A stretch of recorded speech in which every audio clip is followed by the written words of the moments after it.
Want to know how somebody gonna treat you? Look at how they treat themselves. If they're not being consistent with themselves, they're not gonna be consistent with you. If they're not showing up for themselves, they're not gonna show up for you. If they tell themselves they're gonna do something and then don't do it, they're gonna do the same thing for you. How you treat yourself goes for everybody else. I hope this helps. Have a good day. Ever wondered why they kept playing in your face? Why they ignored your boundaries, gave you the bare minimum, or loved you conditionally? It's not always because they're toxic. Sometimes it's because you trained them to treat you like that. Let me say that again. It's because you trained them to treat you like that, okay? Hey, Rych Babes, it's Robin Milan, and welcome back to A Rich Girl's Glow Up. Ooh! You already know. Listen, this is personal. And first of all, I just want to say thank you so much for all the love in the last video. Okay, I was real vulnerable at that time, showing you and giving you guys like a little bit of what I've been through. And yeah, and like this is just part of the movement, like just not being able to hold things back and just be like, look, it is what it is. Like, this is what I've been through, and this is what I learned from it, and this is how I move forward. We are not shrinking to make people comfortable anymore. We're not. We're going to call it out all the time. And if you've been asking why the people in your life don't treat you better, today's the day we will unpack the hard truth. Because before they disrespected you, ignored you, or ghosted you, you did it to yourself. Okay? With your thoughts. Okay? Listen. You like, what you mean? I ain't do it. Hear me out. Your thoughts, your language, your habits. So let's really talk about what psychologists say happens when you start treating yourself better, because everything shifts from there. Okay. Make sure you like, subscribe, and share, and I will be back shortly. All right. The way you see yourself is the way that the world will see you. And if you don't value you, why should anybody else? What it is, what it was, what it's gonna be. Now, faith, the truth is you set the tone for how people see you by how you treat yourself. When you carry yourself with confidence, when you love yourself deeply, and when you know your worth, people have no choice but to follow suit. But when you're constantly tearing yourself down, hiding your light, or chasing approval from people who don't respect themselves, I got a question for you. How can you expect for them to treat you like the royalty that you are? How, Craig? Loving yourself isn't selfish. It's necessary. Let me say that again for the people in the back. Loving yourself isn't selfish. It's necessary, because when you respect and love you, it spills over. You walk into a room differently. You treat others with kindness, not out of a place of neediness, but from a place of abundance. And abundance, it's your birthright. You are not trying to impress anybody. You're just being you, because being you is enough. Today is the day that you shift your energy. Look yourself in the mirror with your fine self and say, I am valuable, I am worthy, and I deserve love and respect. Walk it, friend. Talk it and act like it, because when you love you, the world does too. Go grab you a pencil, your journal, a notebook, a sheet of paper, write it down and make it clear. Tell God thank you for making you in his image. And go on and drop a diamond in the comments if you're claiming your worth today. Let's step into this energy together. Love yourself, because guess what? Your future friend, it depends on it. Okay, one of my babies just walked in. Good morning, handsome. I love you. I'll call y'all back 50 times. Let me go make this dude something to eat. I used to get frustrated when people didn't show up for me, until I realized that I was teaching them how to treat me. When you constantly overextend yourself, you're teaching people that you don't need support. When you don't speak up, they assume that you're fine. When you betray your own boundaries, people follow your lead. But when you start treating yourself like you're worthy of protection, care, and respect, everything shifts. Because people mirror what you model. And the moment that you stop abandoning yourself is the moment that everyone else has to meet you at a higher level. Okay, my loves, listen, let's get right into it because you know I love me some psychology, girl. So the first one is your self-concept is the story that you believe about yourself. It acts as a script, and everyone else just plays their role according to the lines that you already written. Just think about your life as the movie. And when I say you are the main character, girl, you are the main character. Do you hear me? Like, you are the narrator of your life. You are the director, you are the producer, you are the writer, you are everything of your life. And everyone that is around you is nothing more than a paid actor, okay? And you pay their ass. So if you believe that you are not enough, guess what? You'll choose validation, you'll overgive, you'll tolerate crumbs because deep down you think that that's your portion. But when you change the story, when you change that narrative, the actors either shift or exit the stage. Okay, they like, look, I'm not playing this role no more. I don't want to play this role no more. Or you know what? Let me bump it up. Let me actually, you know what I'm saying, be a better, actor in this movie. Okay. The second concept is that you set the price tag on your energy. People subconsciously scan for how you value yourself. If you're always overextending, always apologizing, always being available, they don't see that as love. They see it as a discount. Okay. You are nothing more than a discount. You're giving discounted energy, all right? And what we do with discounts, we use them, we lose them, and we forget all about them. You are the one who teaches the world whether to treat you as fine art or clearance. Okay, stay with me, babe. The next is mirror neurons and social matching. We talked about that in one of the last videos. So mirror neurons is in the brain, right? Which causes people to unconsciously reflect what they observe. If you speak life over yourself, walk in confidence, and carry boundaries like armor, others will either elevate to match you or fall the fuck off, okay? If you constantly criticize yourself, shrink, or people please, that becomes the energetic permission slip for how they treat you too, okay? So you are in control of this ride. You are on this roller coaster. You are the conductor. You are the one leading this. You are. And I know sometimes it's like, what? It's me. Yes. Yes. Yes, it's me, it's you, it's all of us. We have to take accountability for something, okay? Like for something. I told you, this channel is the good, the bad, and the ugly. I love all of you, okay? So the cognitive dissonance and the identity drift, right? So psychology says that people struggle to treat you better than you treat yourself because it creates a dissonance, right? So it's like trying to compliment someone who constantly insults herself. Hey, girl, you look good. Oh, I don't look so good today, girl. Well, you look good. The next day, hey, girl, you look good. Girl, I'm not really feeling myself today. The third day, girl, you look so cute. Girl, yeah, I'm not sure. By the fourth day, baby, you think I'm about to give you a compliment? I'm drained my damn self. You know what? You don't look good. Because at this point, I don't know what's going on. That's pretty much what it's saying. It's like, you got to be in confidence with yourself. You got to be loving on yourself before somebody else can be loving on you. And if you don't love you, why would you expect for someone else to love you too? Why would you do that? All right. So, eventually they will drift into the alignment with your own self-talk, whether it's in love or self-neglect. All right. Okay, my love. So listen, we're not talking about someone who is having a bad day. All right. Or a bad week, maybe. We're talking about someone who's constantly downing everything about them. You try to give them love, you try to give them a compliment, you try to give them praise, and they just drain you. They're just always so negative within themselves.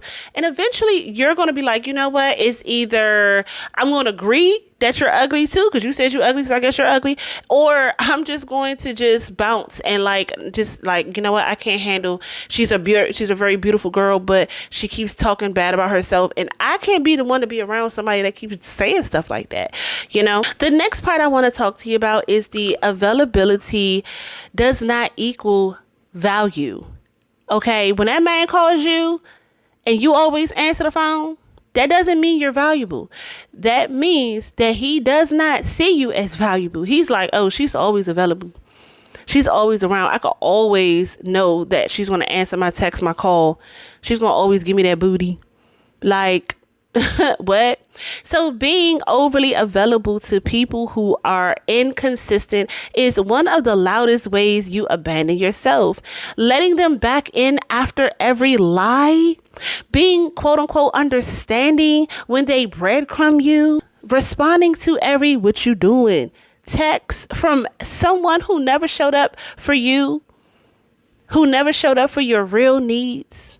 Like, that teaches them you don't value your own time, and if you don't value it, why would they? Why would they?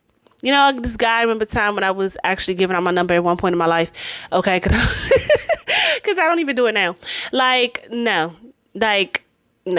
But when I was giving out my number at one point, this guy, he was like, oh yeah, I want to take you out, blah, blah, blah. I'm like, all right, cool. He hit me up. He was like, oh, what you doing today? I was like, oh, I got some plans. I got some things I got going on. He was like, oh, I'm off today and I wanted to see if you can hang out. Well, excuse me, sir. Because in my mind, I'm thinking, well, if you're off today, you knew you was going to be off today. And you thought that because you were off today, I was going to stop what I was doing to hang out with somebody I barely know. Like, we never was on the phone. We never talked. We never text more than 2 times. And you're inviting me to hang out with you on your off day after you asked me what I was doing today. And I told you that I had plans. You didn't even give me the courtesy to say, hey, I know I'm off today, but the next time I'm off, I would like to schedule a date. Cool. That's nice, right? You're being thoughtful. You're being considerate. You're being demure, right? Okay. But what he did was I said, well, okay, you off today. Well, what you got planned then? I was just curious. What you got planned? He talking about I was thinking about buying some drinks and chilling. Child, this is why I'm celibate. Because if you think that me as a 30-something-year-old woman is going to sit up here and be like, oh, he got some free drinks. Ooh.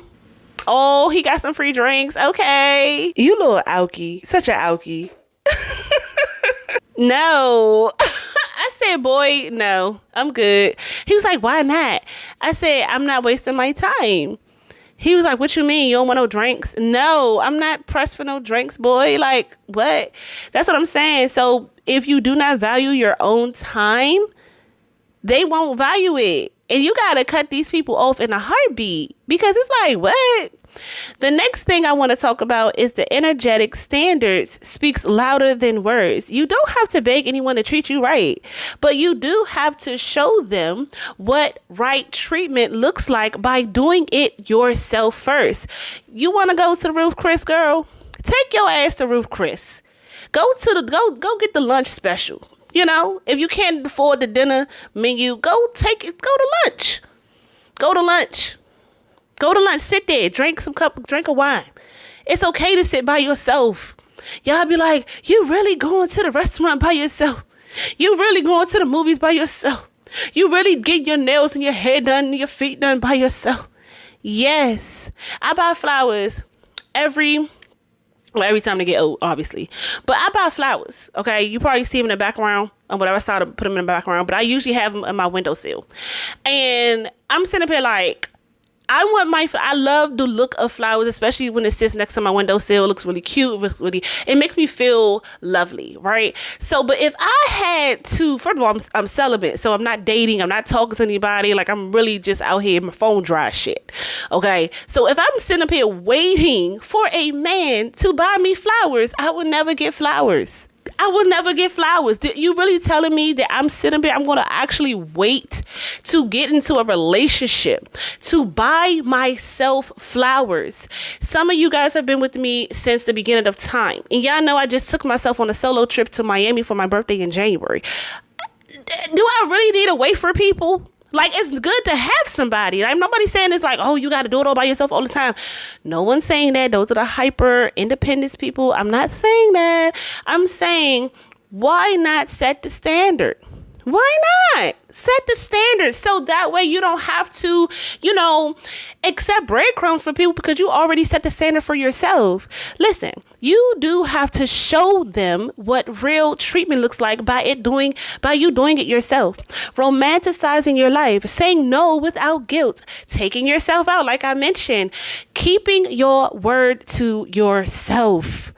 Keep the word to yourself. You keep promising yourself every damn day that you're going to, go to the gym or you're going to lose that weight. Okay, I'm talking to myself too, because I've been trying to lose my weight for the longest. Okay, it's already hot as shit. It's about to be July and my ass is still 30 pounds over. Okay, so listen, this is for me too. That's not being selfish when you keep a word to yourself. That is setting the bar. When everybody else around this world is over here having hookup culture and doing it, and they got, just because you can get a shot, just because you can get a pill, that doesn't necessarily mean it's okay to catch an STD. Oh, because you itching. Oh, because that them hormones, you can't keep them hormones together. No one's saying that you got to be celibate, but I'm just saying, like, at least set the standard, girl. Like, if they can't reach it, they weren't meant to eat at your table. They weren't meant to eat your coochie. They weren't meant to be around you. They weren't meant it. All right. So the next one is you are the blueprint, aka the rich print. Okay, this is the part that really hurts, but let me go ahead, because I be talking, I be yapping a little too much sometimes. So this is the part that really hurts, but it heals. You've been blaming them, but it's time to look at the mirror. You train them. You have trained them through your silence when they disrespected you, your forgiveness when they never changed, your overgiving when you're overgiving when you're already drained, your habit of proving your worth instead of knowing it. But guess what, Rych Babe? Guess what? You can retrain them. You can reset the tone. You can rewire the whole system starting with you. Okay. So, my loves, let me just talk to the woman who is just exhausted from trying to make everyone love her. Let me talk to the version of you that's been shrinking and softening and, silencing your needs just to be quote unquote chosen. Babe, the real glow up is when you choose yourself first. No one's saying being selfish and nasty and rude. No one's saying that when I ask you to choose yourself, I'm asking you to be rude and disrespectful. Nobody's saying do that. I'm asking you to be considerate of yourself and your needs first and your feelings first, because people don't treat you how you want to be treated. They treat you how you treat yourself. That friend who always flakes, that partner who never calls, the boss who keeps piling more and more and more on your plate. They're not your reflection. They're the reflection of how you're allowing yourself to be treated. And this ain't shame. This is power, girl. Play chess, not checkers. All right. Because the moment that you start speaking into yourself like the woman that you are becoming, the world adjusts. Like, your standards change, your peace becomes non-negotiable, and your energy is untouched. Do you hear me? So today I declare that you start showing up for you. Affirm you. Check your self-talk. Check it. Every single time. I know we're not perfect, but every time you get a negative thought, every time you try to say something negative about yourself, check it. Wait, hold up. No. I am smart. People make mistakes all the time. I get it. But you got to start checking your self-talk. Protect your energy. Honor your boundaries. If you say you're not having sex in the beginning of the first 90 days to yourself, you ain't got to tell that man that. But if you're telling yourself that you're not, you're going to wait the first 90 days to see how he acts, and you fuck him on the first day, then you're not honoring your boundaries, honey. You're not, okay? Because the woman who truly loves herself, she does not beg, she does not chase, she does not tolerate, she decides. So, my lovelies, if this message spoke to the woman that you are becoming, go deeper and grab your Becoming Her the Rich print. Okay, the digital version is on richmonaco.com. All right, I still have Rych Babe necklaces available. The perfume is sold out. I'm so sorry. And if you want to get the physical version of the book, it is on Amazon. It is on Amazon. All the links are in the description box below. I love you all so much. All right, and listen, become the woman who walks in the room and make people wonder. Secure the bag, protect your peace, and stay rich, babes. Love you.